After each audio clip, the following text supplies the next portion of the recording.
Full time at the Bet365 Stadium and a very disappointing afternoon for the Blades. Brian, just your initial thoughts straight away after that. I think perhaps on the balance of play, a fair result. Don't really think either team won, but if somebody was going to win, I felt that in the second half, Stoke looked the more likely. They just seemed to be a little bit more direct than we were. You know, we need to adapt another way of winning. You know, we everything is very nice, and when we do it, it looks good. When we do it well, but we need to be able to, you know. Oh God, it's really frustrating because we only have one way of winning, and we're going into, you know, the last 7 games now, and I know we've got injuries. I know we've got, you know, we're missing players, but sometimes the in-game management by some of the players, they've got to release themselves and say, right, okay, this is at stake. You know, we have there's an opportunity here. And everything is very much stayed. You know, we do the same things. We're behind, we go wide. You know, we wait for a cross, we wait for an overlap. Why doesn't somebody shift it to the side now and again and have a shot from 25 yards? It might deflect off somebody. We just don't have that, you know, the individual thought process. It's fair to say that in the first half, there was nothing spectacular from either side. We were really hoping that the Blades were going to come out in the second half with a bit more fire in their belly. Yeah. But actually, arguably, that was Stoke that came out with a bit more fire. Stoke came out and, you know, they made some, you know, some of the positive movements, even just running with the ball into space, you know, and committing defenders. You know, that's what gets people up. That's what gets the crowd up. You know, the guys talked about the crowd getting up for that once they saw a little bit of positive movement. These are the minute details that kind of push you on. And those fans will change the mindset of all the players, both home and away, absolutely, on the field. So getting them involved, that's a game changer in itself. Yeah. Look, I mean, fans go to games, they want to see positivity. They want, you know, they want to see something that's going to get them off the edge of their chair, and they want to see effort. And I'm not questioning the effort. I'm just saying that now and again, one of the players or a couple of the players need to think, okay, I'm going to try something a little bit different, you know. Teams get set up now because they know how teams play, you know, and they can defend a deep position. I'm not going to call it the low block, I'm not into that, but they can defend a deep position. Yeah. And they'll be quite comfortable because they can make sure that the middle of the goal is solid, and then the secondary position where you're dangerous is out wide. But that gives you an opportunity to pack the box.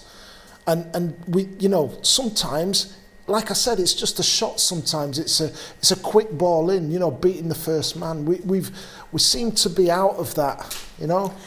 I know what you mean. Right, let's have a look at some of the clips from in-game. So I guess the first chance came from Stoke. Let's have a look. Yeah. So this was the warning signs were there, you know. They had 2 or 3 opportunities where balls are flashed across the box, great defending there, and it happened again later on. I think Maja had 2 other opportunities. There's one, and I think there was another one after this one as well. And those are the warning signs, you know. They're getting in between our defenders, putting good balls into the central area, and those are warning signs. I'm sat here watching and I'm thinking, you know what? I've seen this 1,000 times before, and it's difficult because while you're in game, it's hard to kind of check those situations. But at the same time, you know, you're asking players to kind of wake up to what's going on around them at that time. And that was Maja. If we just have a look at some of the chances he had with Stoke. And that's ours, you know, that was an opportunity for us, unfortunate. A little deflections, just, that could have been a goal for us, but it wasn't to be. And, you know, we're asking a lot if we think we're going to actually score from perhaps the best chance that we had up to that point. And we did have a penalty appeal with Rhys Norrington-Davies as well. And this, for me, was a penalty. You know, he's not made contact with the ball at all. but it's on the blind side of the referee, and so you're going to be difficult. I don't even know if the linesman was over on that side could see that either, but it's a difficult call if there's somebody in front, and especially if you're the away team, the referee wants to get home safely. And it felt like once Stoke got some momentum, they just kind of kept going and kept trying new things. Yeah, and again, Sawyer came on. That's a great effort as well. They've got players getting into the box now at the far post as well. He'd only been on for a few minutes at this point as well. Exactly. And our defenders are running back towards our goal now.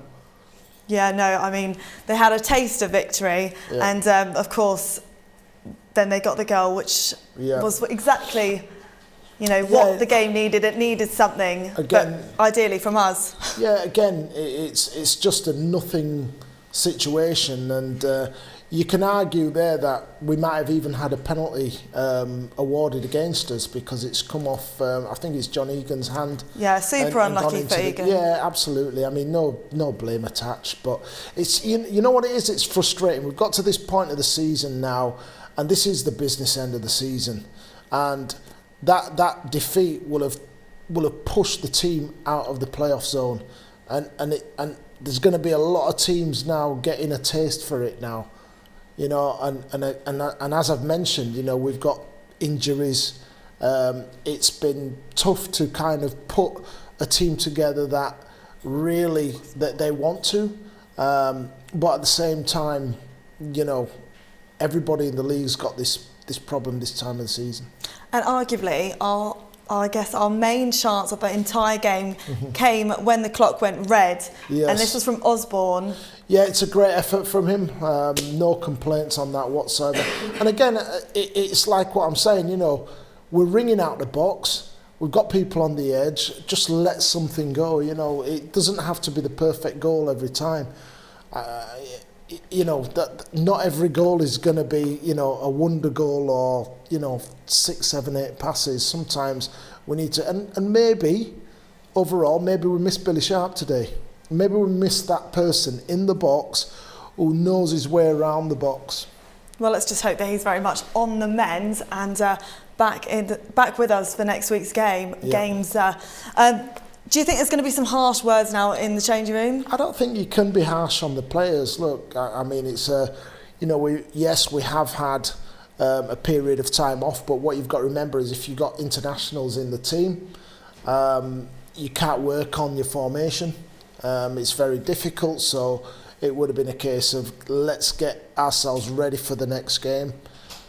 There's another game on Tuesday, and it's important that the players stay quite buoyant. And I'm sure he will have just addressed areas where they could have been better.